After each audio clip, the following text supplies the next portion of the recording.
அண்டம் முழுதும் ஒன்றினுள் அடக்கம்.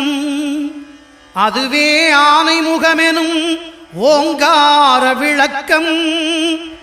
சுழலும் கோள்கள் அவன் சொல் கேட்கும். அவனை தொழுதால் போதும் நல்லதே நடக்கும். ஆனை முகனை தொழுதால் நவக்கிரகங்களும் மகிழும். நல்லதே நடக்கும், நல்லதே நடக்கும்.